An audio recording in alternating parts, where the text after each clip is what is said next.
Sean Haney here with RealAgriculture.com, and I'm at Canada's Outdoor Farm Show in Woodstock, Ontario. And right now I am joined by Mo Agostino. Mo, how are you doing today? Good. How are you?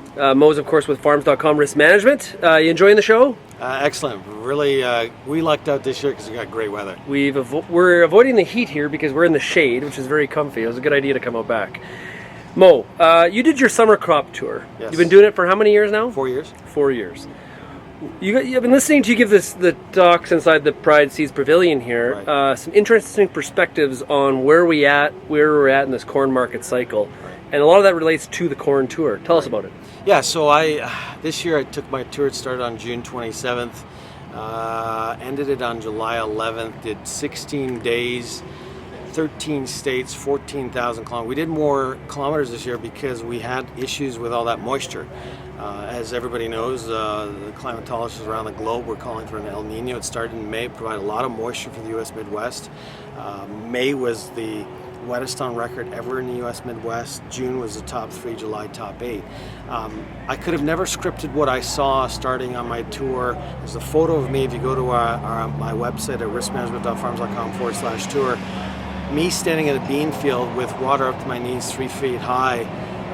It's amazing. I woke up that morning, it was a Saturday, and you're driving down the road and you're seeing bean and corn fields, but they're all underwater. Rivers flowing through fields. A lot of the little low-lying areas just weren't draining. And this was moisture after moisture after moisture. Beans with wet feet, corn with wet feet, corn and beans in water 5, 6, 7 straight days. These plants are dying. And I saw that through, there's 4 states that I remember that were very variable, too much moisture: Ohio, Indiana, Illinois, and Missouri. And you cannot tell me that based on that variability this year that you can guesstimate the yield. When I concluded my tour, I said the West was good, but it wasn't great. It wasn't what I saw last year. I remember what I saw last year. Last year was amazing. It was outstanding. It was great. It was a wow.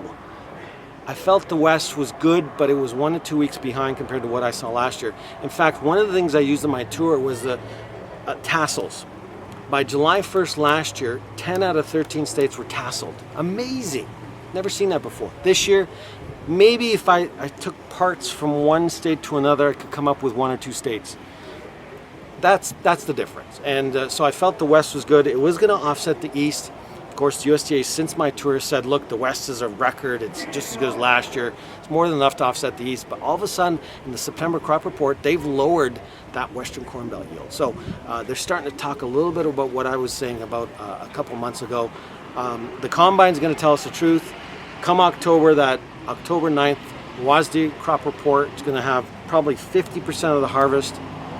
Objective yield data is going to tell you where that yield is. But the USDA has started to lower the corn yield. I concluded in my tour that the yield was closer to 158, 160. I talked to a lot of experts in the States. I think the market thinks we eventually have to go to 164. There's a few of us in that 158, 160. We'll see where it ends up. But in wet years like 2015, the yield on corn typically drops. If it drops in September, it drops in October and November. So if you're right, the USDA has overestimated the potential yield that we're going to get in corn and beans.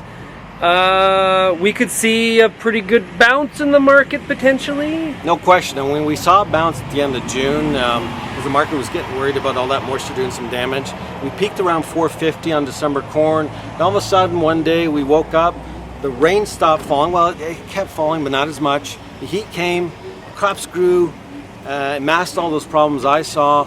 And then we started worrying about global demand and Chinese demand and growth and all that fun stuff. And the world was coming to an end and the sky was falling. And of course, corn goes from 450 back to 365, 370. We've bounced a little bit off of that. But yes, I think we go right back to that 450 high.